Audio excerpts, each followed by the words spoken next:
So for today's video, I will be unboxing the 2026 yan, yan, Starbucks planner. Yan. Yan. Okay. But before I unbox yung 2026 na Starbucks planner, meron akong i-share sa inyo kasi I've been actually checking dun sa mga tinatago kong planner for the past years. And dun ko lang na-realize na I got my first Starbucks planner. If you can see, it's from 2006. Yan, 2006 Starbucks planner. So, makikita nyo, sobra talagang gamit talaga yan. So, talagang super gamit na gamit yan. And, I got this planner, nakalagay pa dito, sa Starbucks, 6750. Ano ba yan? Nilagay ko yun here. Ay, asa na? Yan. So,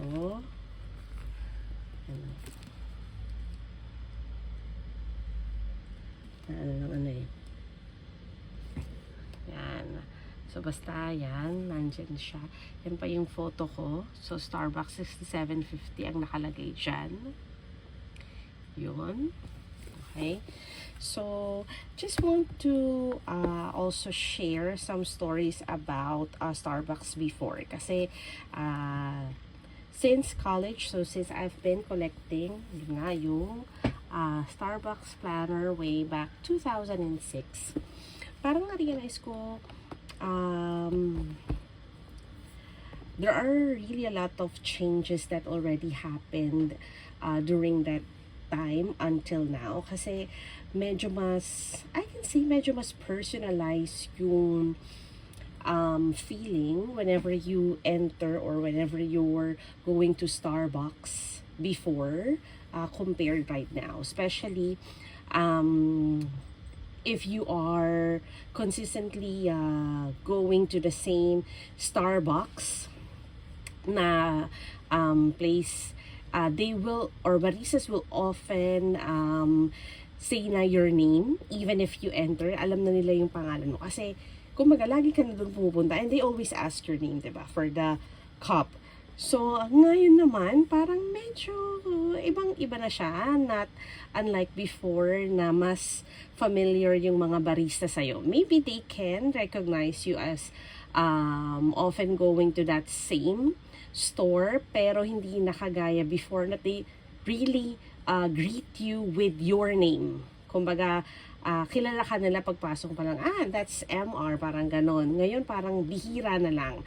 Maybe in my own experience, kasi I've been going to the same Starbucks, especially kapag nasa office. Same lang naman yung Starbucks na pinupuntahan ko.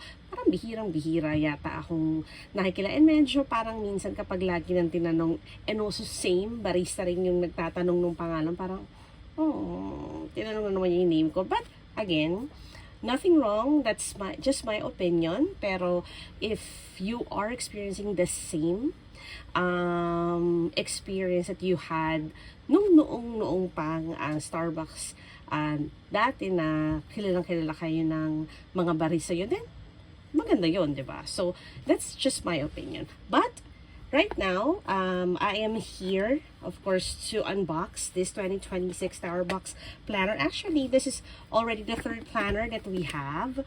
And also, we already have 3 mugs na din. Hopefully, I can also get the tumbler naman kapag natapos namin ipunan naman yung nasa app. And hopefully, meron pa kasing card si Ate Hai. Sana matapos din namin yun. Okay, so let's unbox this. I know you guys already seen other unboxing sa iba. So, let's open it. So, it's in a black box. Yan. Unlike before, ngayon naka-ano siya naka-landscape, hindi siya naka-portrait. Kasi usually ganyan, 'di ba, yung itsura nung tawag dito ng mga planner, pero ngayon landscape siya ganyan. So, that's cute. Ayan.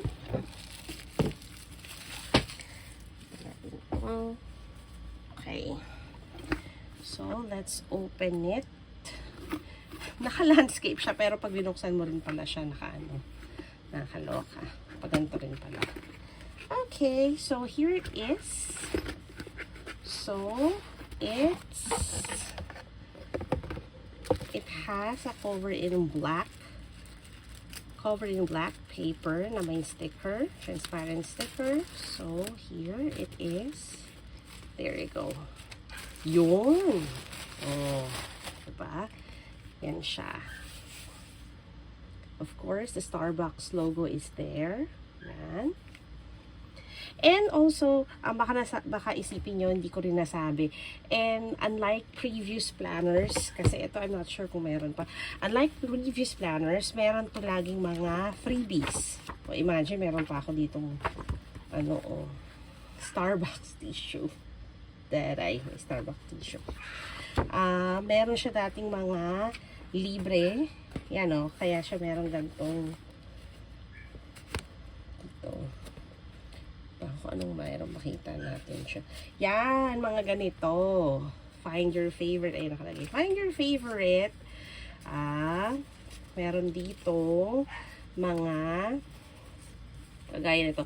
Put a personal stamp on your drink. Okay, nakalagay. We want to help you discover your next favorite beverage. Use this coupon to try something you've always wanted to try in your regular order. Limit 1 coupon per purchase. Yung mga ganyan. Diba? Mga ganyan to. Mukhang ginamit ko pa to. Mukhang butas. O, ginamit ko pa siguro sa journal ko yan. Ito na lang yung mga natira eh. So, dati meron silang parang buy one, take one na na makukuha nyo. Ngayon kasi wala na talaga, as in totally tinanggal na nila yung mga ganito.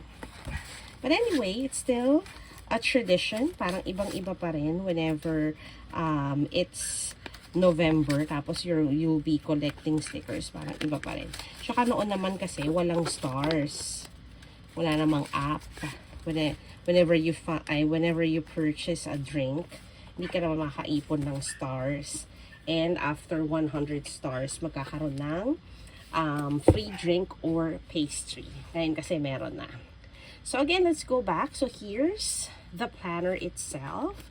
So we have here na naka-zipper yung planner, ay yung mismong case ng organizer. And there you go. You have this sticker. Yeah, I think ang laki yung sticker. Oh. Sticker. Dalawa. Isang green and isang black. Ang laki. And this one, I think this one is just like, maybe just like a holder, or maybe you can also put it like a parang bookmark dun sa mismong organizer. So organizer, you know what? Others may not like this, but but for me, this is very handy. So mas gusto ko actually yung mga maliliit na planner ng Starbucks. Kasi baka itong mismong lalagyan, and this one, I will not be using this, pero ito talaga, kasi madali siyang dalhin, so it's very handy, so pwede ko siyang dalhin araw-araw sa bag ko. And of course, we still have a free pen. So yung pen niya, so iikot. Yan. Of course, with the Starbucks name there. Okay.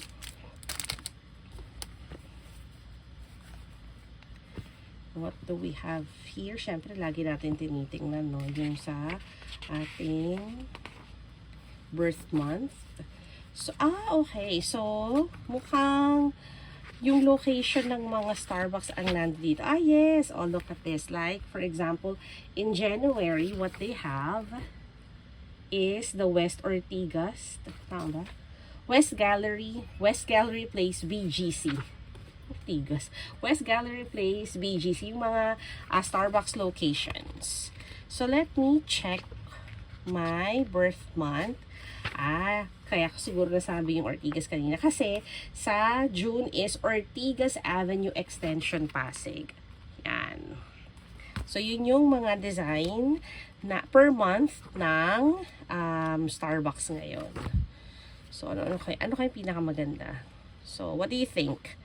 Ang pinakamagandang Starbucks for you guys. Parang yung mga iba hindi ko naman pa napuntahan. Parang yung mga Dagupan. Never been there. Hiraya Tagaytay. So, nakikita ko lang siya pero hindi pa ako nakapasok kasi sobrang laging maraming tao. Enchanted Kingdom, hindi pa din ako nakapunta dyan. East Asia Royal, Highway General Santos. Naku, hindi pa ako nakapunta sa General Santos. Tagaytay na Subu Road, Tagaytay. Not yet. One Ayala, Makati. So, One Ayala. Parang hindi pa din. Though, lagi kami nakakapunta ng One Ayala, pero hindi pa rin. So, there. Mukhang maganda, no? Makita yung mga iba't ibang Starbucks na lugar.